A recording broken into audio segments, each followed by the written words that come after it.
Hello everyone! Isang magandang araw po sa inyong lahat na aming mga masusugid na tagapakinig. Ako po si Miss Ray, ang maghahatid sa inyo ng mga storya na magbibigay sa inyo ng kilig, inspirasyon, at kapupulutan ng aral dito sa ating bagong channel. Sana ho'y suportahan din nyo itong ating bagong channel katulad din ho ng taos-puso ninyong pagsuporta sa iba pang channel na meron tayo. Halika at samahan ninyo ko na kiligin, ma-inspire, at magbigay buhay sa ating unang kwento para sa araw na ito. Halika nga rito, babae ka! Bilisan mo! Tita Beatrice, tama na po. Nasasaktan na po ako. Anong tama na? Ilang beses na kitang kinausap, Luna, pero hindi ka marunong makinig! Tama na po. Bitawan niyo po ang buhok ko. Marahas na pinakawala ni Doña Beatriz ang buhok ng dalagang si Luna na makarating na sila sa likod ng mansyon ng mayamang ginang habang sa harapan ng bahay ay nagaganap ang birthday party ng nobyo ni Luna na si Gabriel. Si Gabriel ay ang nag-iisang anak ng bilyonaryang si Doña Beatriz. Ano ba kasalanan ko sa inyo ha? Bakit niyo po ba ako sinasabunutan at dinala rito? Kahit nanay ko kayo ni Gabriel, wala ko kayong karapatan na saktan ako. Talaga ba sasaktan ka sa akin, Luna, dahil hindi ka marunong sumunod sa mga sinasabi ko sa'yo noong huling beses kita nakausap? Hindi ba ang sabi ko sa'yo ay layuan mo si Gabriel? Pero anong ginagawa mo rito sa birthday party niya? Galit na tanong ni Doña Beatriz. Girlfriend po ako ng anak ninyo at inimbita po niya ako dito. Kaya po ako nandito. Ang kapal din naman talaga ng mukha mo, babae ka. Hindi ka ba kinikilabutan na tinatawag mo ang sarili mo na girlfriend ng isang tagapagmana ng isang bilyonarya? Hindi ka nababagay sa anak ko na isang future CEO at billionaire. Tignan mo kaya sarili mo. Halatang mumurahin ang damit mo. May palagay-lagay ka pa na bulaklak dyan sa ulo mo. Mukha kang paso sa totoong buhay lang. And for your information, alam ko na pera lang ang habol mo sa anak ko. Hindi po totoo yan. Mahal ko po si Gabriel at mahal niya rin ho ako. Kahit wala siyang pera ay mamahalin ko pa rin ho siya. Ibahin mo ako kay Gabriel, Luna. Hindi mo mabibilog ang ulo ko. Magkano bang kailangan mo para layuan mo ang anak ko? Name your price. Kahit magkano ay ibibigay ko sa'yo. Basta't hiwalayan mo lang si Gabriel. Hindi ko po kailangan ng pera ninyo. Hindi po matutumbasan ng kahit anong halaga ang pagmamahala namin ni Gabriel. Sana ho'y tanggapin niyo na lang ang katotohanan na hindi niyo kami mapaghihiwalay. Matalino ka. Sa bagay, kung papakasalan ka ni Gabriel ay mas malaki ang makukuha mo. Makakahati ka niya sa lahat ng meron siya. Pero hindi ako papayag na mangyari yon. Hindi ko hahayaan ang isang babaeng nagtitinda lang ng bulaklak sa bangketa ang magiging manugang ko. Gagawin ko ang lahat para mawala ka sa landas-tabi ng anak ko. Gawin niyo ang gusto niyong gawin. Sabihin niyo po ang lahat ng masasakit na salita, pero hindi niyo po masisira ang relasyon namin ni Gabriel. Humakbang si Doña Beatriz kaya napaatras si Luna. Nakaramdam siya na matinding takot dahil baka muli siyang saktan nito. Talaga sinusubukan mo kung babae ka. Sige, magmatigas ka, Luna. Alam ko ang tatay mo ang kahinaan mo. Kaya kong gamitin ang pera at koneksyon ko para burahin sa mundo ang tatay mo. Hindi niyo po kayang gawin yan, tita. Alam ko po na tinatakot niyo lang ako. Hindi mo pa ako kilala, Luna. Kaya wala kang alam sa kung ano ang kaya kong gawin. Huwag mo akong pilitin gawin kung ano man ang nasa isip ko ngayon.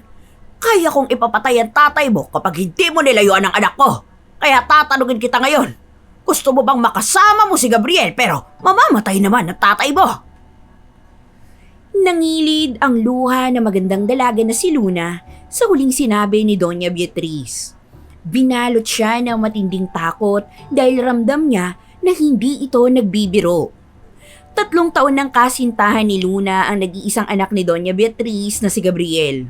At noon pa man ay ramdam na niya na hindi boto si Doña sa kanya dahil langit at lupa ang agwat nila ni Gabriel. Sa gitna ng kanilang pag-uusap ay dumating si Gabriel at nagtaka ito nang nakitang lumuluha si Luna. May pag-aalalang pinunasan ng binata ang luha ni Luna gamit ang kamay nito. Anong nangyari? Bakit ka umiyak? Huwag mo sabihin na inaway ka ni Mommy. Hindi niya ako inaway. May sinabi lang siya sa akin na nakakaiyak. Nagpapasalamat kasi siya sa akin kasi simula raw nang maging magkasintahan tayo, ay nagkaroon na ng direksyon ng buhay mo. Totoong sinabi ni Luna, Gabriel. Before mo kasi siya nakilala, ay wala kang interest sa business natin pero na naging magkasintahan na kayo, ay nagbago ka na. Kaya sobra ko nagpapasalamat kay Luna. Kasi alam ko na bahagi siya ng magagandang pagbabago na nangyayari sa'yo. Luna, thank you for coming into my son's life. Akala ko talaga inaway ka ni Mommy kaya ako umiiyak. Wala akong dahilan para awayin ang nobya mo, Gabriel, dahil napakabait niya. Matapos yun ay inaya sila ni Gabriel sa harapan ng bahay dahil anito ay meron itong importanteng announcement ni sasabihin. Magkawak ng kamay sina Luna at Gabriel sa paglalakad habang nasa likuran nila si Doña Beatriz. Dinala siya ni Gabriel sa gitna kung saan nakapalibot sa kanilang dalawa ang lahat ng bisitang naroroon. Kinabahan si Luna nang hawakan ni Gabriel ang dalawa niyang kamay at puno ng pagmamahal itong tumingin ng diretso sa kanyang mga mata. Alam ko na espesyal ang gabing ito para sa akin dahil birthday ko. Pero gusto ko na mas maging espesyal pa ito. Gusto ko na ang gabing ito ang isa sa mga gabi na hindi natin malilimutan dalawa. Luna, over the past 3 years, I know we've become an important part of each other's lives. You're the only woman I can imagine spending the rest of my life with. Luna, will you marry me? Nanlalamig ang buong katawan ni Luna. Alam niya na dapat ay masaya siya sa sinabing yon ni Gabriel. Ngunit kahit kaunting saya ay wala siyang maramdaman, lalo na't nakatingin ng matalim si Doña Beatriz sa kanya. May kasamang pagbabanta ang tingin nito sa kanya na parang sinasabi nito na kapag umuo siya, ay gagawin nito ang sinabi nito sa kanya kanina. Bakit hindi ka makasagot? Sandali, kinakabahan ka no? Alam ko naman na yes ang isasagot mo kaya isusuot ko na tong sing-sing sa daliri mo. Hinawakan ni Gabriel ang kamay ni Luna at nakangiti nitong isinuot ang singsing sa daliri ng dalaga. Mabilis naman na binawi ng dalaga ang kamay niya at bahagya siyang napaatras. May pagtatakang bumakas sa mukha ni Gabriel. Gabriel, tumayo ka na dyan. Hindi ako magpapakasal sa'yo. Hindi naman makapaniwala na tumayo si Gabriel. Hahawakan sana nito si Luna ngunit umiwas siya. Marahan naman na umiling si Luna. Luna, anong ibig sabihin nito? Wala akong plano na magpakasal sa'yo. Dahil may iba na ako mahal. Hindi na kaya ng konsensya ko kaya aaminin ko na sa'yo ngayon. Gabriel, pera mo lang ang habol ko. Pero nakahanap na ako na mas mayaman sa'yo. Kaya wala na akong dahilan para manatili pa sa'yo. Hindi kita mahal at hindi kita minahal, Gabriel. Hindi. Hindi yan totoo. Alam ko na nagbibiro ka lang. Hindi ako nagbibiro. Hindi kita minahal, Gabriel, at ayoko na makasama ka dahil hindi na kita kailangan. Matapos yung sabihin ni Luna, ay tumakbo siya palabas ng malawak na bakuran ni na Gabriel. Susundan pa sana siya ni Gabriel, ngunit pinigilan ito ni Doña Beatriz. Narinig niya ang pagtawag ni Gabriel sa pangalan niya, ngunit hindi na niya ito pinansin. Umiiyak siyang tumakbo habang labis na pinagsisisihan ang kanyang ginawa. Hindi kayang saktan ni Luna si Gabriel sa ganong paraan, ngunit kailangan din niyang protektahan ang kanyang tatay. Alam niya na kaya gawin ni Doña Beatriz ang banta nito, kaya kahit masakit, ay mas pinili niyang saktan at hiwalayan ang lalaking inakala niya makakasama niya habang buhay. Inakala ni Luna na dahil sa kanyang ginawa ay titigilan na siya ni Gabriel. Ngunit isang umaga, habang nagbabantay siya sa pwesto niya ng tindahan ng mga bulaklak at nagpapalipas ng oras sa pamamagitan ng paggawa ng bulaklak gamit ng papel, ay biglang dumating si Gabriel. Itataboy na sana niya ito pero agad siya nitong niyakap. Luna, parang awa mo na. Makipag-usap ka sa akin. Hindi ako naniniwala na may iba ka mahal. Alam ko may dahilan kung bakit mo yung sinabi. Ramdam ko na nagsinungaling ka sa akin ng gabing yon. Sinabi niyang umalis ka na. Luna, pakiusap. Kausapin mo ako na maayos. Ayusin natin to dahil hindi ko kaya mawala ka sa buhay ko. Akala ko ba matalino ka ha? Bakit hindi mo maintindihan na hindi kita minahal at pera mo lang ang dahilan kung bakit ako nakipagrelasyon sa'yo? Tsaka, pwede ba? Huwag ka nang pumunta dito pa o kahit sa bahay namin. Ayoko na kasi makita yung pagmumukha mo. Hindi ako naniniwala sa mga sinasabi mo. Nararamdaman ko na mahal mo ako. Ano ba nangyayari sa'yo ha? Si Mami ba? Si Mami ba nag-utos sa'yo na gawin mo to? Walang kinalaman dito ang mami mo. Sariling desisyon ko to. May iba na akong nobyo at ang totoo ay matagal na kaming may relasyon. Talaga lang ako ng magandang pagkakataon para sabihin sa yung totoo. Hindi na kita mahal, Gabriel. Parang awa mo na, pwede ba? Kung talagang mahal mo ako, hayaan mo na lang ako na maging masaya. Natigilan si Gabriel sa sinabing yon ni Luna at naging dahilan yon upang tuluyan itong mapaluha. Hindi na ito nagsalita pa at bagsak ang balikat nitong umalis. Nanghihinang napaupo si Luna at wala pang kalahating oras ay nagulat siya nang si Doña Beatriz naman ang dumating. Anong ginagawa niyo rito? Ginawa ko na ho ang gusto ninyo. Kaya sana tigilan niyo na rin ako. Sinundan ko si Gabriel, kaya alam ko na nagpunta siya rito. Anong pinag-usapan ninyo? Huwag ko kayong mag-alala dahil pinagtabuyan ko siya. Sinunod ko po ang pag-usapan natin, kaya sana huwag niyo na saktan ng tatay ko. Kilala ko si Gabriel. Hindi ka niya titigilan kaya naisip ko na dapat ay lumayo ka. Umalis ka sa lugar na to at magtago ka sa lugar na hindi niya mapupuntahan. Wala akong pakialam kung saan ka pupunta. Basta, ayoko na magkaroon ka ba ng koneksyon sa anak ko, lalong-lalo na sa pamilya ko. At sa oras na malaman ko na nakipagbalikan ka kay Gabriel, ipapapatay ko ang tatay mo, Luna. Hindi niyo na ho kailangan gawin yan dahil gagawin ko ang gusto ninyo. Kung kinakailangan na habang buhay ako huwag magpakita kay Gabriel, gagawin ko. Huwag niyo lang ho sana saktan ng tatay ko. Kung ganyan ang gagawin mo, wala kang magiging problema. Aasahan ko na tutupad ka sa napag-usapan natin. Dahil kung hindi mo na alam ang mangyayari. Labis na nanlumo si Luna sa mga nangyayari. Aminado siyang alam niya na hindi boto si Doña Beatriz sa kanya para kay Gabriel. Pero hindi niya naisip na aabot ito sa puntong pagbabantaan nito ang buhay ng kanyang ama para lang mapaghiwalay silang dalawa. Dahil sa takot ni Luna para sa buhay ng kanyang tatay, ay nagdesisyon siya na magpakalayo-layo. Kahit sa tatay niya ay hindi siya nagpaalam.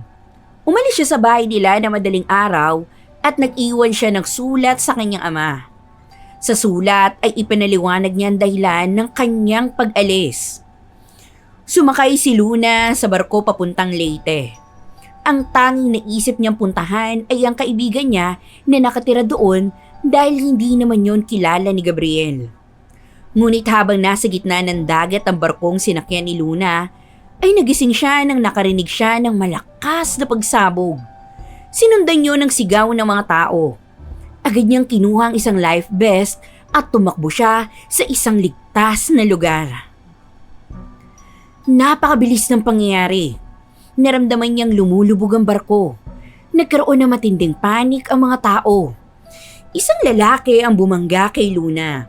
Natumba siya at kasabay noon ay isa pang malakas na pagsabog ang nangyari at wala na siyang naalala pa sa mga sumunod na naganap. Nang nagising si Luna ay nagtaka siya dahil wala na siyang nakikita. Napakalabo ng kanyang paningin na parang may napakakapal na ulap na nakatakip sa kanyang mga mata. Mabuti naman at nagising ka na. Akala ko talaga'y matatagalan bago ako magkamalay. Sino ka? Nasaan ako? Wala kang dapat ikatakot. Ako nga pala si Mateo. Nandito ka sa ospital. Ako ang nakakita sa'yo sa dalampasigan dito sa aming isla. Ano bang pangalan mo? Nung nakita kasi kita wala kang kahit anong pwedeng pagkakakilanlan. Ako si Luna. Bakit wala ako nakikita? Anong nangyayari sa mga mata ko? Ang sabi ng doktor na tumingin sa'yo, nagkaroon ka ng matinding head trauma na nagresulta sa pagkabulag mo. Pero ang sabi niya, pansamantala lang naman yan.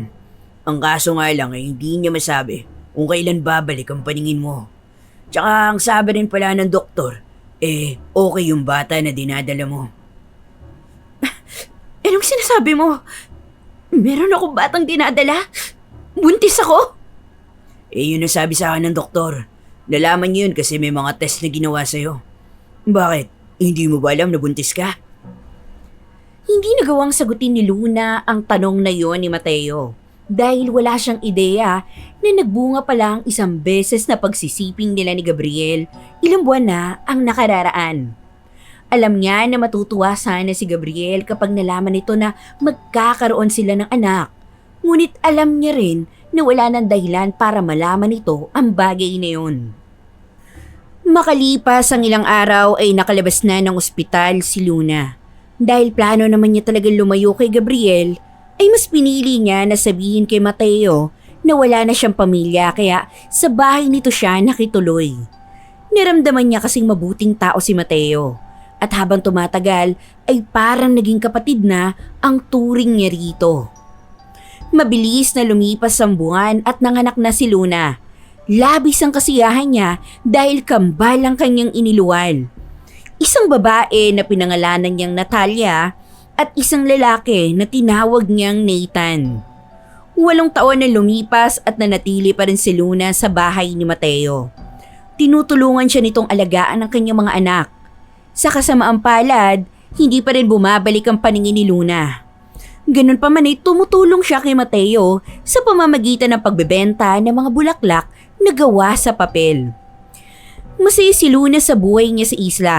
Sapat na para sa kanya na kasama niya ang kanyang kambal na anak at wala na siyang planong bumalik pa sa dati niyang buhay. Isang umaga, nasa labas ng bahay si Luna habang gumagawa ng mga bulaklak na papel. Narinig niya ang tawanan ni Nathan at Natalia habang naglalaro. Mga anak, huwag kayong lalayo Baka kung saan naman kayo pumunta. Dito na po kami, Nay. Hindi ko kami lalayo. Maya-maya ay dumating na si Mateo.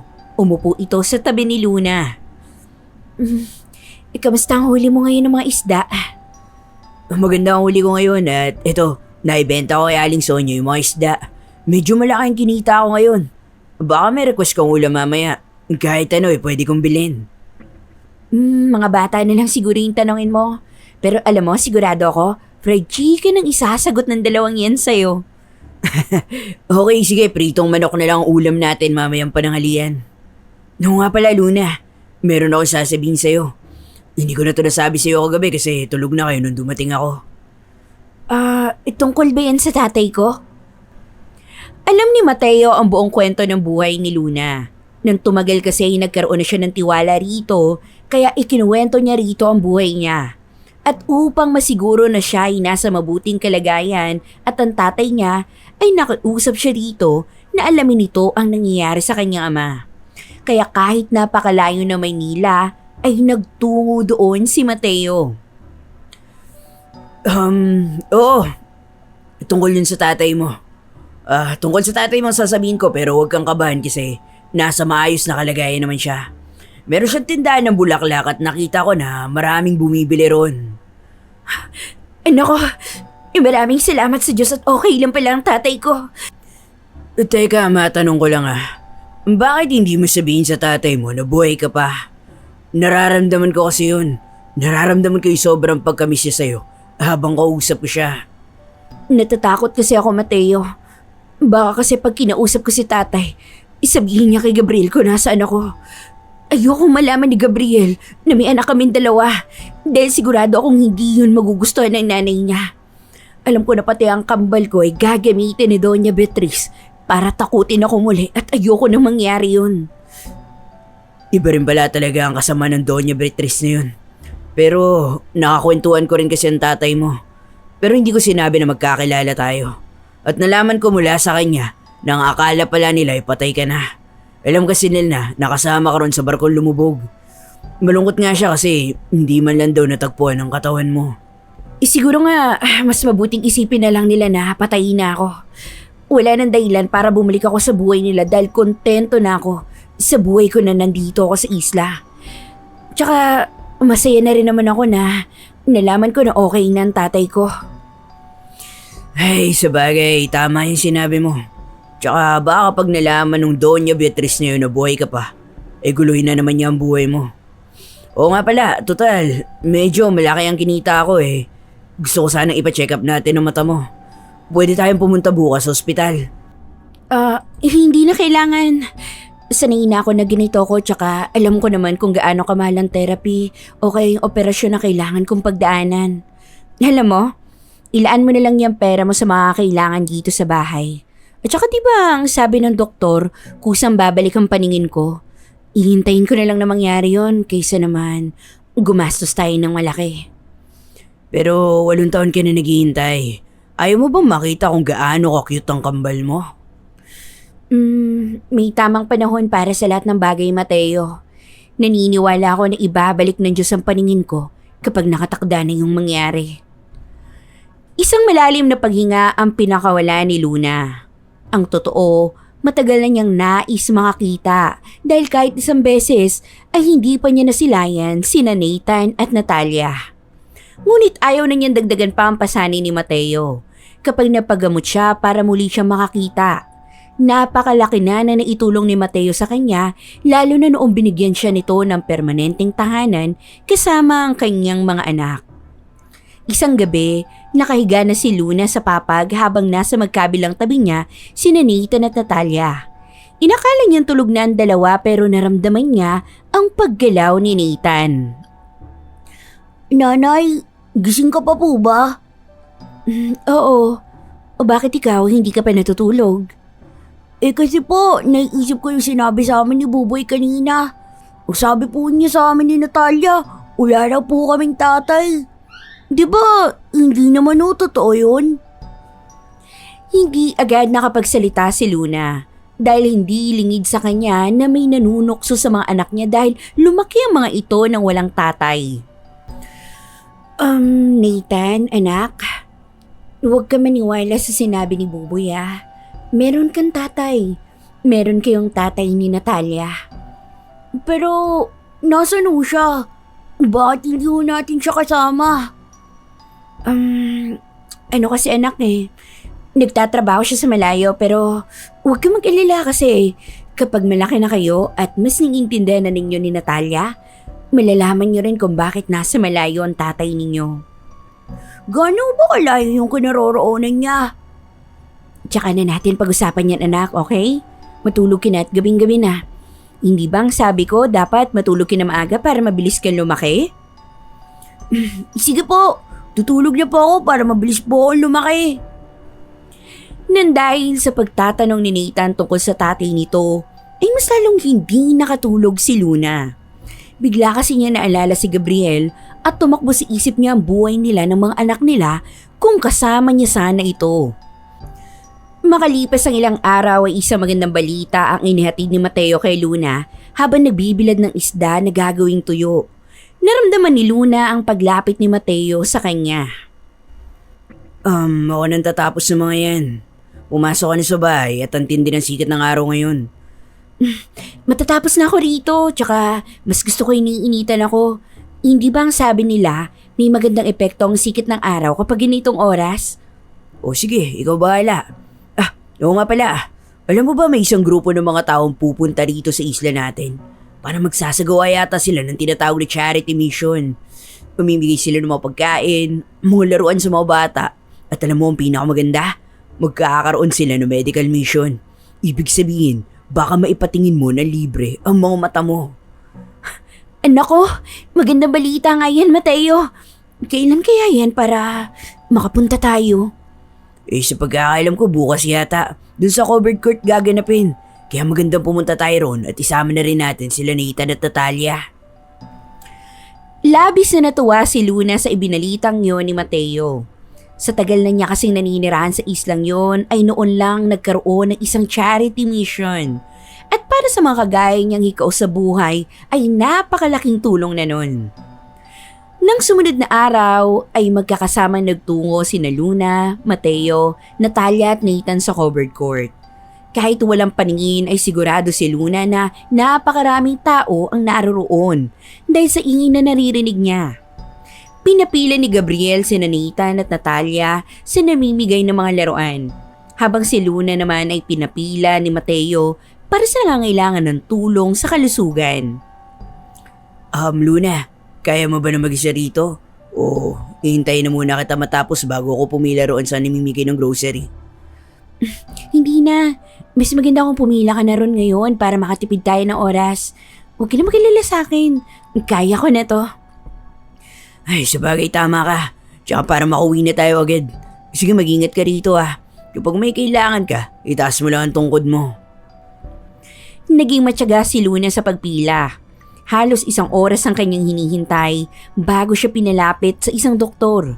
Nakangiting umupo si Luna hanggang sa narinig niya ang boses ng isang babae. My name is Dr. Veronica Castillo. Isa ko sa mga ophthalmologist na kasama sa medical mission ngayon. Nabasa ko sa form mo na 8 years ka nang hindi nakakakita. Bago tayo magsimula, gusto kong ikwento mo sa akin ng detalyado kung anong rason ng pagkabulag mo. Ay, naaksidente po ang barkong sinasakyan ko.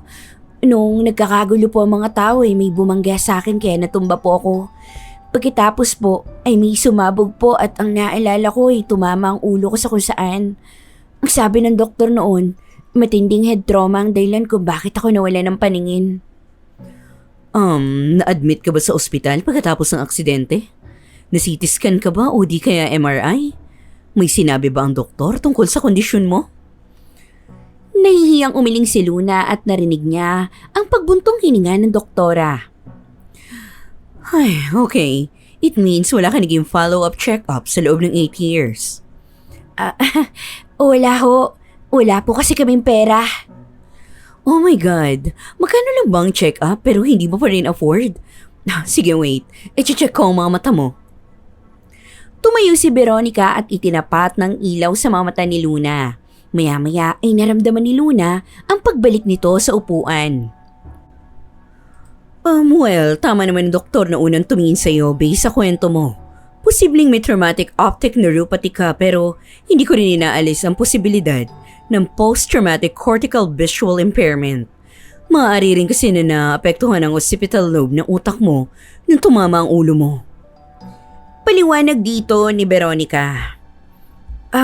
Doc, pwede ho ba na ipaliwanag mo sa akin yung mga medical terms na sinabi mo?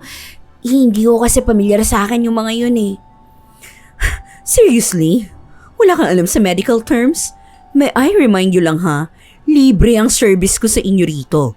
Kaya kung ano yung kaya kong ibigay o gawin para sa inyo, tanggapin nyo na lang. Pero hindi ko ba dapat ipaliwanag niyo sa akin yung mga salita na hindi ko naiintindihan? Ay my God, kaya ayoko sumama rito eh. Nilibre nyo na nga na napapakinabangan ang pinag-aralan ko ng ilang taon, tapos kailangan ko pang ipaliwanag ang lahat ng sinasabi ko. Anyway, isusulat ko na lang dito sa papel ang kondisyon mo. Magpa-check up ka sa ospital at ipakita mo ito sa doktor para siya na magpaliwanag sa'yo. Bagyang nasaktan si Luna nang pagtaasan siya ng boses ni Veronica. Naiirita pa siya nitong itinaboy at habang mabagal na naglalakad palayo, ay narinig niya ang isang lalaki na kumausap kay Veronica. Anong nangyari? Bakit mo sinigawan yung babae? I already told her about her condition and I still had to explain everything to her. Libre na nga lang itong ginagawa ko tapos papahirapan niya pa ako.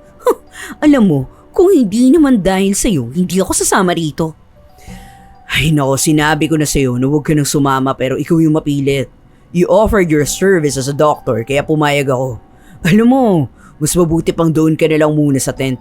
Hindi ka talaga pwede sa mga ganitong charity mission. Natigilan si Luna. Pamilyar kasi sa kanya ang boses ng lalaki, kaya mabilis siyang lumingon paharap sa kinaroroonan nito. Tinawag niya ang pangalan ni Gabriel ngunit biglang humarang sa kanya si Mateo at hinawakan nito ang magkabila niyang balikat. Okay ka lang ba, Luna? Nakita ko na sinisigawan ka ng masungit na doktor kaya lumapit na ako agad sa'yo. Ayos na ako, Mateo. Tingnan mo nga yung lalaking kausap ng doktor na babae. Parang kilala ko kasi yung boses niya eh. Naku, naglalakad na sila palayo. Nakatalikod yung lalaki kaya hindi ko makita ang mukha niya. Pero matangkad yung lalaki kasama ng doktor at saka maputi. Mukhang mayaman sila. Parang kaboses niya kasi si Gabriel. Hindi kaya si Gabriel yun? Ewan ko pero parang imposibleng si Gabriel yun. Hindi ba ang kwento mo sa akin na isa siyang bilyonaryo at CEO ng isang malaking kumpanya? Sa palagi mo ba, ang taong may ganoong kataas sa estado ay magpupunta sa ganitong isla para tumulong? Malamang, ang ginagawa nun ay mas lalong nagpaparami ng pera. Napagtanto naman ni Luna na tama si Mateo. Napaka-imposible na si Gabriel yun dahil sa pagkakakilala niya rito ay hindi yun nagsasagawa ng charity mission. Marahil ay nagkamali lang siya ng pagkakadinig dahil sa totoo ay nangungulila pa rin siya sa lalaking kanyang minahal. Kinabukasan ay nagising si Luna na mabigat ang pakiramdam. Ganun pa man ay gumawa pa rin siya ng mga bulaklak na papel upang meron siyang maibenta. Nang matapos na siya ay inilagay niya sa basket ang mga nagawa niya ngunit bigla siya nahilo at muntik nang matumba. Niramdaman niya ang pag-alalay ni Nathan sa kanya. Okay lang po ba kayo, Nay? Nahihilo ka po ba? Ayos lang ako, anak. Medyo masama lang yung pakiramdam ko pero wala kang dapat na ipag-alala. Oo nga pala, dito lang kayo ni Natalia sa bahay at huwag kayong lalabas ha. Hintayin niyo ang Tito Mateo niyo. Pauwi na rin yun maya-maya. Kailangan ko kasing umalis para ibenta yung mga bulaklak na papel. Mukhang hindi ako okay, Nay. Kami na lang po ni Natalia ang magbebenta ng mga yan. Dito na lang po kayo para makapagpahinga ho kayo. Anak, ayokong pinagtatrabaho kayo ni Natalia, okay? Mga bata pa kayo kaya ang dapat na ginagawa ninyo ay naglalaro at nag-aaral. Ngayon lang naman po namin to gagawin. Sige na po, Nay, pumayag ka na po. Huwag ka pong mag-alala kasi malapit lang po kami. Diyan lang po kami sa malapit magbebenta ni Natalia. Pakiramdam ni Luna ay hinaplos ang puso niya sa pag-aalalang yon ni Nathan sa kanya. Natuwa siya dahil kahit bata pa si Nathan ay nararamdaman agad niya ang kabutihan sa puso nito. Sige, payag na ako pero bumalik kayo agad dito kahit hindi pa nauubos yung mga bulaklak. Sa may simbahan kayo pumunta kasi maraming bumibili niyan doon. Mag-ingat kayo ni Natalia. Pagkakuha ni Nathan sa basket ay nagtaka si Luna nang hawakan nito ang isang kamay. Nay, ang ganda naman po nagsingsing nyo. Parang ngayon ko lang nakita na suot mo yan. Talaga? Araw-araw ko naman tong suot pero ngayon mo lang napansin? Opo eh. Pwede po bang mahiram? Gusto ko lang mapagsuot ng singsing. Okay, sige. Ipapahiram ko to sa'yo pero ingatan mo at huwag na huwag mo itong iwawala ha. Nang umalis na sina Nathan at Natalia ay bumalik sa alaala ni Luna ang gabing inalok siya ni Gabriel ng kasal.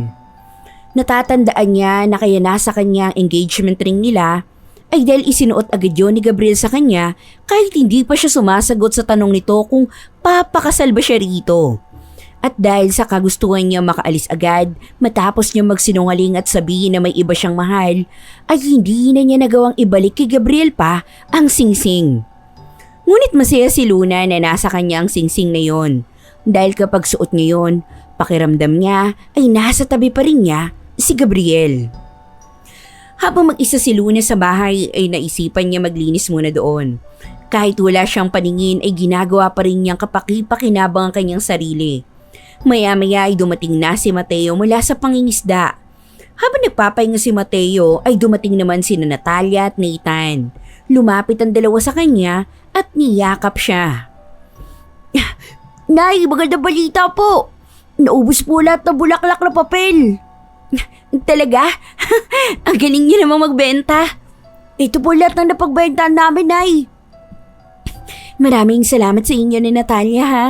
Oh, eto, tig 5 piso kayo ng kapatid mo. Reward yung dalawa yan, ha? Ibili niyo mamaya na merienda, pero paano niyo napaubos yung binibenta ninyo? Nay, may mabait po kasing lalaki na lumapit sa amin at binili niya po lahat yung mga bulaklak na papel. Tinanong nga po niya kami kung sino ang gumawa ng mga bulaklak na papel eh. Sabi ko po na nanay ko, siya po yung gumawa nun. Pagkatapos, binili niya po lahat ng paninda namin.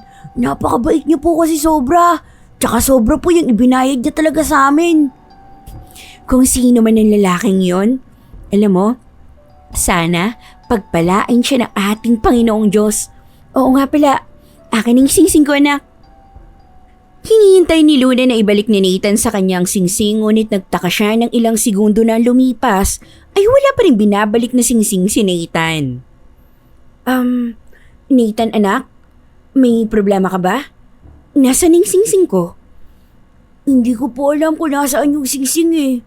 Ang alam ko po, nasa daliri ko lang yun kanina. Ay, hindi bang sabi ko sa'yo kanina, ingatan mo yon? Kanina ko pa po nakikita na nahulog sa daliri ni Nathan yung singsing, Nay. Siguro po nahulog yun nang di niya alam. Yan, pasuot-suot ka pa kasi ng singsing eh. Ang payat naman ng daliri mo. Ano bang pakailan mo? Gusto kong isuot yung singsing ni nanay eh. Ay nako, kayong dalawa, tama na yan at baka mag-away pa kayo. Kung nawala na ang singsing na yun, hayaan nyo na. Alam ko naman na hindi yun sinasadya ni Nathan. Pero Nathan, sa susunod, kapag may mga bagay na ipinagkatiwala sa'yo, ingatan mo. Opo nanay, sorry ho talaga. Nalungkot ng gusto si Luna sa pagkawala ng singsing na yon. Iyon na lang kasi ang tanging bagay na meron siya ni nanggaling kay Gabriel. Upang hindi masyado masaktan ay inisip niya na baka kaya nawala ang singsing ay isa yung indikasyon na kailangan na niyang kalimutan si Gabriel. Upang hindi niya masyado maisip ang pagkawala ng singsing ay inabala muna ni Luna ang sarili sa pagwawalis sa harapan ng bahay. Sa gitna ng kanyang ginagawa ay natigilan siya dahil naramdaman niyang may tao sa kanyang harapan. Sino yun nandyan? Mateo? Ikaw ba yan? Walang sumagot ngunit malakas talaga ang pakiramdam niya na may taong nakatayo malapit sa kanya. Napapitlag na lang siya na maramdaman niyang may kamay na umaplo sa kanyang pisngi. Sino yan? Bakit mo ko hinahawakan? Mateo, huwag mo kong binibiro ng ganyan ah. Dito ba nakatira yung kambal na sina Nathan at Natalia? Bumilis ang tibok ng puso niya dahil kilala niya ang boses na yon. Ngunit ayaw niyang umasa na si Gabriel ang nasa harapan niya dahil sobrang imposible na malaman nito ang kanyang kinaroroonan. Anong kailangan mo sa mga anak ko? May ginawa ba silang kasalanan? Anak mo pala sila Nathan at Natalia. Ako nga pala Ako si Gabi. Ako yung bumili ng mga bulaklak na papel sa kambal mo. Napulot ko kasi yung singsing na suot ni Nathan. Alam ko sa kanya to kaya nagtanong-tanong ako sa mga tao rito kung saan siya nakatira. At dito nila ako itinuro. Naku talaga? Akala ko talaga nawawala na yung singsing ko. Maraming salamat at ikaw ay nakapulot. Maraming salamat, sir. Pasensya na rin ako na sigawan kita kanina. Hindi ko naman ako kasi alam na ikaw pala ay nakapulot ng singsing ko. Kinuha ni Gabi ang kamay ni Luna at ito mismo ang nagsuot ng singsing sa daliri niya. Pakiramdam ni Luna ay bumalik siya sa nakaraan. Naalala niyang muli ang gabi na inalok siya ni Gabriel ng kasal at noong isinuot nito sa kanya ang singsing na iyon. Tila napapasong binawi ni Luna ang kamay niya sa lalaki at doon naputol ang pagbalik niya sa nakaraan. Maraming salamat po sa pagbalik ng singsing na to. Mukhang napaka-importante sa'yo ng singsing na yan. Tsaka alam ko mamahalin yan kaya sigurado ako na nag-aalala ka nang nawala yan. Ang totoo ho niyan, hindi ho yung presyo ng singsing na ito yung dahilan kung bakit ako nag-aalala nung naiwala ito ng anak ko. Ito na lang kasi natitirang bagay na meron ako na nagmula sa isang importanteng tao sa buhay ko noon. Noong mga sandaling yon ay lumapit kina Luna si Mateo. Sinabi niya kay Mateo na si Gabi ang nakapulot sa singsing niya. Nagpasalamat naman si Mateo kay Gabi. Sandali. Parang pamilyar ka, sir. Hindi ba ikaw yung isa na nandoon sa may charity mission noong nakaraang araw? Oo, ako yun. Ako kasi yung main sponsor ng charity mission na yun. Oo nga pala, hindi ba siya nakakakita? Ang pasensya na, napansin ko kasi na parang merong problema sa mga mata niya. Nagbunta ba kayo doon sa medical mission namin? May mga mahusay na doktor na kasama doon. Bulago siya, sir. Nagpunta ko kami noon sa medical mission kaya lang yung babaeng doktor na tumingin sa mga mata niya ay sinungitan siya. Parang ang yabang nga ng doktor na yun eh. Sa paligid ko ay kilala ko ng doktor na sinasabi mo. Huwag ka mag-alala dahil kakausapin ko siya. Ramdam ni Luna na nakatitig sa kanya si Gabby. Nagtatalo pa rin sa utak niya kung si Gabriel nga bang lalaking yun o hindi. Kaboses kasi talaga ito ni Gabriel. Ngunit alam niya na kung si Gabriel iyon ay kanina pa ito nagpakilala sa kanya. Nang nagpaalam at umalis na si Gabby ay napahawak si Luna sa kanyang dibdib dahil mas naging mabilis ang tibok ng kanyang puso. Napansin niyo ni Mateo kaya masuyo nitong hinaplos ang kanyang likod. Ayos ka lang ba? May masakit ba sa'yo? Okay lang ako. Wala kang dapat na ipag-ilala sa akin. Napansin ko na parang namumutla ka habang kausap natin si Gabby. Kilala mo ba siya? Hindi Parang ano kasi, parang kaboses niya kasi si Gabriel kaya inaalala ko si Gabriel sa lalaking yun. Nako, mukhang hanggang ngayon pala namimiss mo pa si Gabriel. Yun totoo, Luna. Kung sakali bang babalikan ka ni Gabriel makikipagbalikan ka ba sa kanya? Wala na kasi akong dahilan para bumalik pa sa kanya. Isa pa, kapag ginawa ko yun ay magugulo ulit ang buhay ko dahil sa nanay niya. Tahimik na yung buhay namin ng mga anak ko dito sa isla at masaya na ako sa ganun. Tsaka malamang, sa tagal na rin ng panahon baka may ibang asawa at anak na si Gabriel. Okay, sabi mo Iba kasi napapansin ko sa'yo. Parang... Parang ano, Mateo? Wala. Baka kasi pag itinuloy ko yung sasabihin ko magalit ka. Sige na, magpapahinga lang ako. Nang sumunod na araw ay hindi makapaniwala si Luna nang bumalik sa bahay nila si Gabby. Tuwang-tuwa si Nathan at Natalia sa pagdating ng lalaki. Nasa laot naman si Mateo ng mga oras na yun, kaya siyang nakipag-usap dito. Nagpakilala na rin si Luna ng formal dito. Ano palang kailangan mo at bakit bumalik ka rito? Tsaka hindi ba tapos ng charity mission ninyo dito sa isla? Ang totoo kasi niyan, hindi pa talaga tapos ang aking charity mission dito. Naghahanap pa kasi ako ng isang tao na tutulungan ko at ayoko na magpaligoy-ligoy pa. Ikaw yung napili kong tulungan, Luna, dahil nakita ko na sa lahat ng tao rito, ikaw ay ang higit na nangangailangan ng tulong. Ako? Bakit naman ako? Marami pa naman diyang iba na mas nangangailangan ng tulong. Maraming mas mahirap kaysa sa amin dito sa isla at baka hindi mo pa sila nakikita. Hindi tulong pinansyal ang tulong na gagawin ko sa'yo. Tutulungan kita na muling makakita. Hindi tayo titigil hanggang sa hindi bumabalik ang iyong paningin. Nangilid ang luha ni Luna sa kanya narinig. Hindi niya alam kung anong sasabihin niya dahil sa labis na tuwa. Hanggang sa tuluyan ng naglanda sa mga luha niya sa kanyang magkabilang pisngi. Totoo ba yung sinabi mo, sir? Ganito talaga ang ginagawa ko sa bawat lugar na pinupuntan ko kapag nagkakaroon ako ng charity mission. Pumipili ako ng isang tao na tutulungan ko talaga sa pasanin niya sa buhay. Huwag kang mag-alala dahil kahit piso wala kang ilalabas. Nasagot ko ang lahat at sigurado ako na gusto mo na rin makita muli ang kambal mo at ang asawa mo na si Mateo. Napakunot noo si Luna. Hindi niya akalain na napagkamala ni Gabby na mag-asawa sila ni Mateo. Sasabihin sana niya na hindi niya asawa si Mateo pero biglang dumating ito. Teka. Ano nangyayari dito? Bakit ka umiiyak, Luna?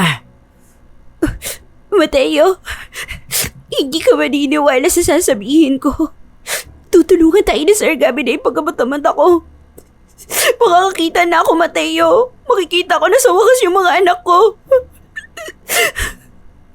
Totoo ba yun, Sir Gabby? Tutulungan mo na makakita ulit si Luna? Oo, at wala kayong gagastasin dahil sagot ko ang lahat ng pagpapagamot niya hanggang sa tuluyan ang bumalik ang paningin niya. Sa labis na tuwa ni Mateo ay mahigpit niyang niyakap si Luna. Paulit-ulit na nagpasalamat si Mateo kay Gabby. Walang pagsidla ng kasiyahan ni Luna ng mga sandaling yun. Alam niya na ipinadala ng langit si Gabby sa isla upang maging tulay para muling bumalik ang liwanag sa kanyang mga mata. Inakala ni Luna noong una na panaginip lamang ang lahat. Pero nang dalhin na siya ni Gabby sa malaking ospital sa lungsod, ay doon na sumiksik sa utak niya na totoong tutulungan siya nito para muling makakita. Si Gabby ang nag-asikaso ng lahat. Ito ang kasama niya sa pagpapacheck up at tiniyak nitong wala siyang gagastusin na kahit piso. Bago operahan si Luna ay sumailalim muna siya sa iba't ibang pagsusuri. Kinuhaan siya ng dugo, isinailalim sa MRI at iba pang test upang makita ang pinsalang dulot na matinding tama sa kanyang ulo na nagdulot ng kanyang pagkabulag. Matapos pag-aralan ng mga espesyalista ang resulta, sinabi ng mga yon na may pag-asa pang maibalik ang kanyang paningin sa pamamagitan ng operasyon dahil may bahagi ng ugat at ng visual pathway niya na maaari pang gumaling. Narinig mo ba ang sinabi nila sa'yo, Luna? May pag-asa pa na makakita ka ulit. Diyos ko, akala ko talaga habang buhay na akong hindi makakakita. Maraming salamat po talaga, Sir Gabby. Hulog ka po talaga ng langit sa akin. Dapat ka kasing tulungan, Luna. Alam ko na hindi ka lang basta mabuting tao, kundi isa ka rin mabuting ina sa mga anak mo. Maraming salamat po talaga, Sir. Napakalaking tulong ho nito. Hindi lang sa akin, kundi lalo na sa mga anak ko dahil mas maaalagaan at mababantayan ko na sila na maayos kapag nakakakita na ako. Dumating ang araw ng operasyon. Maingat na inihiga si Luna sa operating table habang pinapakalma siya ng mga nurse. Bago siya tuluyang makatulog dahil sa anesthesia, naramdaman niyang may marang humawak sa kanyang kamay at sigurado siyang si Gabby yun. Makalipas ang ilang oras, matagumpay na natapos ang operasyon. Pagkagising ni Luna ay may nakabalot na benda sa kanyang mga mata. Ipaniliwanag ng doktor na hindi pa maaaring tanggalin yon dahil kailangan munang makapagpahinga at maghilom ang sugat sa kanyang mga mata mula sa operasyon. Habang nagpapagaling sa ospital ay si Gabby pa rin ang matyagang nagbabantay kay Luna. Isang umaga, narinig ni Luna ang pagbukas ng pinto ng ospital room na kinaroroonan niya. Sir Gabby, ikaw ho ba yan? Naku nga, dinalan kita ng prutas para mabilis kang makabawi ng lakas. Naku, maraming salamat po Napakalaki noon ng utang na loob ko sa inyo. Hindi ko na alam kung paano pa po ako makakabawi. Hindi mo naman kailangan bumawi dahil bukal sa puso ko ang pagtulong na ginawa ko sa'yo. Oo nga pala, kahapon ay binisita ko ang mga anak mo at dinalan ko sila ng grocery. Sinabi ko rin sa kanila na sa susunod na linggo, makakauwi ka na pagkatapos tanggalin ng benda sa mga mata mo. Namimiss ko na yung mga anak ko, pero alam ko na sulit yung ilang araw na hindi ko sila nakasama dahil pag uwi ko, makikita ko na sila. Hindi na ako makapaghintay na makita ang kambal ko, Sir Gabby. Oo nga pala, hindi mo pa pala na ikukwento sa akin kung bakit ka nabulag. Ayon sa mga doktor na tumingin sa'yo, dulot daw yan na matinding head trauma. Ibig sabihin, na-aksidente ka kaya ka nawala ng paningin? Sasagutin na sana ni Luna ang tanong ni Gabby, ngunit naantala yun na biglang bumukas ang pinto at nakarinig siya ng tunog ng takong ng sapatos. Oh, Veronica, anong ginagawa mo rito? Hindi ba umuwi ka na sa Maynila? Ikaw yung dapat kong tanongin yan. Akala ko'y bumalik ka na sa Maynila. Kung hindi ko pa tinanong ang mommy mo, hindi ko malalaman kung nasaan ka. At teka nga, natatandaan kong babaeng yan Siya yung napakaraming tanong nung last charity mission natin. Don't tell me, pinagamot mo siya para makakita siya? Oh, bakit naman parang nagtataka ka na may tinulungan ako? Hindi ba, alam mo naman nagawain ko na to? Na sa bawat lugar na pinupuntahan ko para sa isang charity mission, ay meron ako isang tao na tinutulungan sa kung ano ang pinakamalaki niyang problema. Ibang pakiramdam ko sa babaeng yan Hoy, ikaw babae ka. Anong ginawa mo para ipagamot ka ng boyfriend ko? Nilanding mo ba siya? Binenta mo ba sa kanyang katawan mo? Sumagot ka! Ano ba, Veronica? Tama na! Kung umakto ka parang hindi ka isang doktor. Nasa ospital ka pa naman. Wala akong pakialam. Hoy, ikaw babaeng malandi! Sumagot ka! Huwag kang tumutulala lang dyan! Let's go, halika na. Lumabas ka na. Nai-stress si Luna sa ginagawa mo. At talagang concern ka pa sa kanya. Bitawan mo nga ako! Kahit papaano ay nakahinga na maluwag si Luna nang naramdaman niya mag-isa na siya sa likod na yun. Natakot siya dahil sa matinding galit ni Veronica sa kanya. Hindi niya akalain na girlfriend pala yun ni Gabby. Nakakapagtaka ang bagay na yun dahil sobrang magkalayo ang ugali nilang dalawa. Mabilis na lumipas sa mga araw hanggang sa dumating ang araw na tatanggalin na ang benda sa mata ni Luna. Pagkatanggal noon ay nagtaka siya dahil malabo pa rin ang kanyang paningin. Ngunit kahit paano ay nakikita na niya ang hugis ng mga tao at mga bagay-bagay sa kanyang paligid. Ipinaliwanag ng doktor na normal yon at unti-unting babalik ang paningin ni Luna basta't magpahinga lang siya at inumin ang mga gamot niya. Si Gabby ang nagatid sa kanya sa bahay at kahit malabo pa rin ang paningin ni Luna, sina Nathan at Natalia ay napakasaya pa rin. Naiiyak niyang iyakap ang kanyang mga anak. Inay, nakikita mo na po ba kami ni Natalia? Hindi pa masyado anak. Malabo pa rin ang paningin ko pero ang sabi ng doktor, unti-unti nang babalik ang linaw ng aking paningin. Hindi na ako makapaghintay na makita ko ang napaka-cute ninyong mga mukha. Basta alagaan niyo na muna ang nanay niyo, Nathan at Natalia. Huwag kayong magpapasaway para mabilis na gumaling ang mga mata niya. Huwag po kayong mag-alala. Kami po ni Natalia ang bahala sa kanya, Sir Gabby. Sir Gabby, maraming salamat po sa lahat ng naitulong mo. Hindi kita makakalimutan at sana marami ka pang matulungan na kagaya ko. At sana kapag tuluyan na ako nakakakita, ay isa ka sa mga tao na una kong makita. Masaya ako na malapit ka na makakita ulit. Hindi ko alam kung nandito ako sa oras na bumalik ang paningin mo pero huwag kang mag-alala dahil patuloy kitang tutulungan para makabawi ako sa'yo. Ha? Makabawi po saan?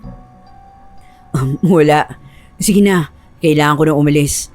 Nandoon pala sa bag na dala mo lahat ng mga gamot na kailangan mong inumin. May instruction na rin doon kung anong oras mo sila kailangan i-take. Pagkaalis ni Luna ay patuloy niyang inisip kung saan kailangan bumawi sa kanya ni Gabby. Pakiramdam niya kasi hindi lang basta lumabas sa bibig nito ang mga salitang yon. Ang buong akala ni Luna ay iyon ang huling beses na makakasama niya si Gabby. Kaya hindi siya makapaniwala na bumalik ito at inaya siyang mamasyal kasama siya na Nathan at Natalia sa may dalampasigan. Dahil malabo pa rin ang paningin ni Luna matapos ang operasyon, ay inalalayan siya ni Gabby sa paglalakad. Kinabukasan, isinama naman ni Gabby si Luna sa lungsod. Unang beses ni Luna na makapasok sa isang malaking mall mula nang mangyari ang aksidente, kaya hindi niya maiwasang mamangha kahit malabo pang kanyang paningin. Mahigpit pa rin nakahawak si Gabby sa kanyang kamay habang dahan-dahan silang naglalakad upang hindi siya madapa. Nang pareha sila makaramdam ng gutom ay kumain sila sa isang seafood restaurant. Kamusta na yung paningin mo, Luna? Malabo pa rin yung paningin ko pero kahit paano, meron ng improvement. At tulad ngayon, nakikita ko na ang hugis ng mata at bibig mo. Dati kasi, hindi ko naaninag yung mga ganyang bagay. Maghihintay lang tayo na dumating yung araw na makakakita ka na ng malinaw. Oo nga pala sir. Alam ba ni Ma'am Veronica na nagkita tayo? Baka kasi kung ano-ano na naman yung isipin niya at magalit uli siya sa akin kapag nalaman niya na ganito, na magkasama na naman tayo. Ay nako, huwag mo siyang isipin kasi nasa Maynila siya ngayon. Tsaka gusto ko rin na mag-sorry doon sa pagwawala niya sa ospital. Hindi pa pala ako nakakahingi ng tawad sa'yo sa pangyayaring yun. Ewan ko ba pero masyadong selosa si Veronica. Kahit wala naman akong ginagawa para magselos siya. Mahal na mahal ka siguro talaga ni Ma'am Veronica. Kaya ganoon lang siguro siya magselos at mag-react.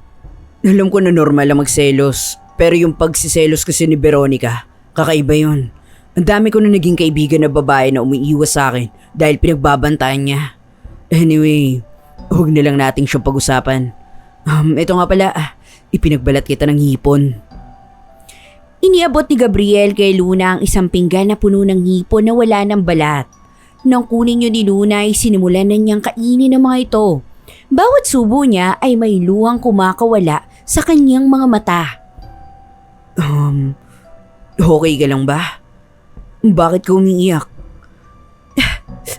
May naalala kasi akong isang tao, sir. Nung magkasama pa kasi kami, palagi niya rin akong pinagbabalat ng hipon. Sorry, sir, ah. Hindi naman ako dapat umiiyak dito kasi baka isipin ng mga tao na makakakita sa akin inaaway mo ko. Wala kang dapat ikahiya. Kasi kahit umiyak ka, maganda ka pa rin. Pero, sino pala yung taong sinasabi mo na naaalala mo ngayon? Isang tao mula sa akin nakaraan na may malaking bahagi sa buhay ko, sir. Pero huwag na natin siya pag-usapan. Gaya nga ho ng sinabi ko, bahagi na lang siya na nakaraan ko at hindi ko na siya dapat pang inaalala. Lihim na nagpasalamat si Luna dahil hindi nagpumilit si Gabby na pag-usapan nila si Gabriel. Si Gabriel kasi ang taong naaalala niya nang ipagbalat siya ni Gabby kanina ng hipon. Pagkatapos nilang kumain ay dumaan sila sa isang toy store at namili roon si Gabby ng napakaraming laruan para kina Nathan at Natalia. Pinigilan nito ni Luna pero naging mapilit si Gabby. Nito ay napansin nito na walang laruan ng kambal ni Luna at importante ang laruan sa mga bata. Nahihiyaman ay hinayaan na lang ni Luna si Gabby. Matapos yun ay bumalik na sila sa isla. Pagbaba nila sa bangkay biglang nahilo si Luna at nakaramdam siya na matinding pananakit ng kanyang ulo. Muntikan pa siyang mabuwal pero naging maagap si Gabby para saluhin siya. Luna! Teka, anong nangyayari sa'yo? May masakit ba sa'yo? Kailangan na ba kitang dalhin sa ospital? Hindi nakasagot si Luna dahil napansin niya na sa bawat pagkurap niya ay unti-unting lumilinaw ang kanyang mga mata. Hindi siya makapaniwala dahil tuluyan na ngang bumabalik ang kanyang paningin. Ngunit laking gulat niya na nakita niya na ang lalaking may hawak sa kanya ay walang iba kundi si Gabriel. Tumayo na maayos si Luna at sabay tinulak si Gabriel. Lumayo ka sa akin! Sinasabi ko na nga ba? Kaya pamilyar sa akin yung boses mo at kung paano mo ko itrato. Ikaw pala si Gabriel! Nakakakita ka na, Luna. Nakikita mo na ako. Oo, nakakakita na ako. At hindi lang ikaw ang nakikita ko, kundi ang panlolokot pananamantala mo sa pagiging bulag ko dati. Malinis ang intensyon ko kung bakit ko yung ginawa.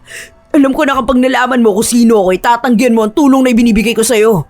Pero Luna, alam mo ba nung nakita ko ang singsing na dala ni Nathan, nagkaroon ako ng pag-asa na buhay ka. At maraming salamat sa Diyos dahil buhay ka nga. Maniwala ka. Kahit sinabi nilang patay ka na, hindi pa rin ako naniwala. Sinabi ko sa sarili ko na tatanggapin kong patay ka na kapag meron na sila na ipakita sa akin na bangkay mo. Luna, mahal na mahal pa rin kita.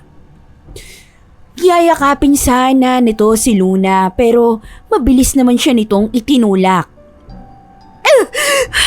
Ngayong alam mo na buhay pa ako, sana'y huwag mo na akong guluhin. Masaya na ako sa buhay ko dito sa isla kasama mga anak ko. Sina Nathan at Natalia. Anak ba sila ni Mateo? Oo, anak namin ni Mateo sina Nathan at Natalia. Kaya kung iniisip mo na anak mo ang kambal ko, nagkakamali ka. Kaya pakiusap, pwede ba? Lubayan mo na ako at huwag ka na magpapakita sa akin kahit kailan. Pagkisabi no ni Luna ay nilagpasan niya si Gabriel at walang lingon-lingon siyang naglakad palayo. Doon na pinakawalan ni Luna ang kanyang mga luha. Napahagulgol siya dahil hindi siya makapaniwala na makalipas na napakahabang panahon ay muli niya makikita ang lalaking mahal na mahal pa rin niya. Ngunit nang dahil sa takot niya sa pwedeng gawin ng nanay nito ay hindi sila pwedeng magsama. Na nakarating si Luna sa bahay ay nagpasalamat siya dahil tanging si Mateo lamang ang naroroon. May pagtatangkang sinalubong niya si Mateo. Yumakap siya sa lalaki at umiyak siya sa dibdib nito. Hinayaan lang naman siya ni Mateo sa kanyang pag-iyak. Ano nangyari at bakit umiiyak ka? Hindi ba namasyal lang kayo ni Sir Gabby? Huwag mo sabihin na may ginawa siya masama sa'yo. Mateo! Si Gabi! Si Gabriel! Ano? Paano mo nalaman? Teka, sigurado ka ba sa sinasabi mo? Nakakakita na ako, Mateo. At kanina doon ko lang nalaman na si Gabriel pala. Yung lalaki matagal nang tumutulong sa akin. Naku, Diyos ko. Salamat at nakakita ka na. Kaya naman pala ganyan katindi ang iyak mo kasi nalaman mo si Gabriel pala si Gabi. Pero, hindi ba dapat masaya ka na nagkita ulit kayo? Alam ko naman na hanggang ngayon ay mahal mo pa rin ang tatay ng kambal mo. Oo, mahal ko pa rin siya. Pero kapag binalikan ko siya, ay guguluhin na naman kami ng nanay niya. Sigurado ako na hindi lang si tatay ang gagawin niya na masama, kundi pati na rin yung mga anak ko. At hindi ko hahayaan na mangyari yun. Kaya kong isakripisyo ang pansarili kong kaligayahan para sa mga taong mahal ko, Mateo. Mabuti na lang at hindi ka pinilit ni Gabriel na magkabalikan kayo. Sa ginawa niya kasing pagtulong sa'yo, lalo na dyan sa pagpapagamot niya ng mga mata mo, masasabi ko na mahal ka pa rin niya. May nobya na siya ngayon. At saka sinasabi ko na ikaw ang tatay ni Nathan at Natalia. Pinalabas ko na mag-asawa tayong dalawa para tigilan niya na ako. Ano? Sinabi mo yun? Hoy, hindi tayo talo ha. Kapatid lang yung turing ko sa'yo. Alam ko naman yun eh. Pero yun na lang kasi yung paraan na naisip ko para tigilan na ako ni Gabriel. Sa pagkakataong yon ay naputol ang pag-uusap ni Luna at Mateo nang dumating si Nathan at Natalia mula sa paglalaro. Mas lalong naiyak si Luna nang sa unang pagkakataon ay nasilayan na niya ang kanyang anak na kambal. Agad siyang lumapit sa dalawa at niyakap ang mga ito. Masuyo niyang hinaplos ang pisngi ng dalawa habang palipat-lipat niyang tinitingnan ang mukha ng mga ito. Ang gagwapo at ang gaganda niyo mga anak ko. Nakakakita ka na po, Nay? Oo, anak. Nakakakita na ako kaya nakikita ko na kayo ni Natalia. Kahit papaano ay nakalimutan ni Luna ng panandalian ng nangyari kanina dahil napalitan ng sakit sa puso niya ng kasiyahan. Dahil sa wakas ay nakita na niya ang kanyang mga anak. Simula noon ay araw-araw na nangangamba si Luna na baka biglang dumating si Gabriel para kausapin siya. Sa kabila ng pagmamahal niya kay Gabriel, ay nangingibabaw pa rin sa kanya ang kagustuhan na maging ligtas ang kanyang ama at ang mga anak niya mula kay Doña Beatriz. Isang umaga, nakaupo si Luna sa labas ng bahay habang pinapanood ang paglalaro ni Nathan at Natalia. Pero wala sa dalawang atensyon niya. Iniisip niya kasi si Gabriel ng mga sandaling yun. Nagulat siya nang biglang tumabi si Mateo sa kanya. Ang lalim naman ang iniisip mo. Ang tindi ng pagkakatulala mo eh. Si Gabriel ang iniisip mo, ano? Ay nako, pwede ba Mateo? Huwag mo kang binabanggit yung pangalan niya. Jesus, kahit hindi ko naman banggitin ang pangalan ni Gabriel, alam ko naman eh, siya yung palagi mong iniisip. Tsaka di ba dapat matuwa ka kasi tinulungan ka niya na makakita ulit? Ibig sabihin lang nun, hindi siya galit sa'yo. Kahit sinabi mo nun sa kanya na may iba ka lang lalaki at may iba kang mahal. Tapos pera lang yung habol mo sa kanya. Alam mo, naisip ko lang ha, bakit kaya hindi mo na aminin kay Gabriel na anak niya si Nathan at Natalia? Tapos sabihin mo sa kanya yung totoong dahilan kung bakit kinailangan mo lumayo sa kanya. Diba? Para ikaw mismo ay maproteksyonan niya, pati ang mga anak mo laban sa nanay niya. Ayokong gawin yan. May nobya na si Mateo at ayoko maging dahilan para masaktan ang kapwa ko babae. Napatayo si Luna na nakita niya si Gabriel na palapit sa kanilang kinaroroonan. Paglapit nito ay isang papel ang inaabot nito pero hindi niya yung kinuha. Hindi mo ba talaga ako titigilan ha? Hindi ka ba marunong makaintindi? Ang sabi ko, lubayan mo na ako! Mas lalo kitang hindi lulubayan. Lalo na't alam ko na ang totoo. Alam ko na ako ang ama ni Nathan at Natalia. Huwag ka mag-ilusyon. Si Mateo ang tatay nila at hindi ikaw. Sige nga, paano mo ipapaliwanag yung resulta ng DNA test na hawak ko? Ito ang magpapatunay na anak ko sila, Luna. Parang awa mo na. Huwag ka na magsinungaling. Hindi agad nakapagsalita si Luna dahil hindi na niya alam ang sasabihin matapos malaman ni Gabriel ang katotohanan. Luna, alam ko na yung buong katotohanan. Nang sabihin ko kay Mommy na buhay ka pa, doon niya inamin sa akin na lahat. Sinabi niya na tinakot ka niya na papatay niya ang tatay mo kapag hindi mo ako nilayuan. Sinabi niya rin sa akin ng totoo na may mahal ka ng iba at nakipaghiwalay ka sa akin.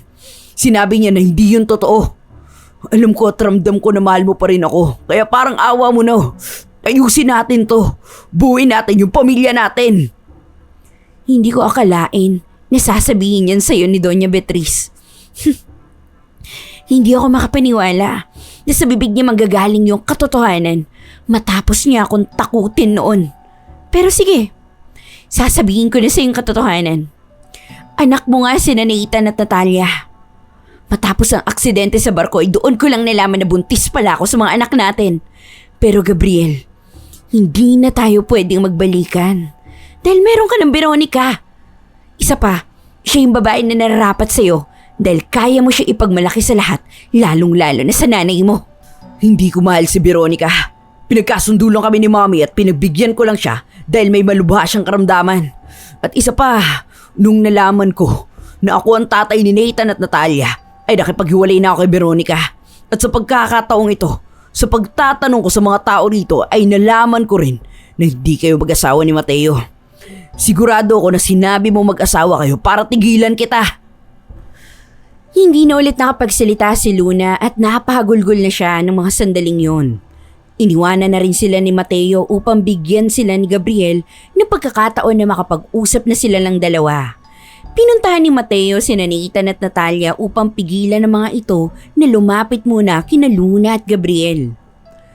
Masuyo namang hinawakan ni Gabriel ang isang kamay ni Luna. Huwag mo nang pigilan yung nararamdaman mo, Luna. Ayusin natin to. Hindi lang para sa ating dalawa, kundi higit pa para sa ating mga anak.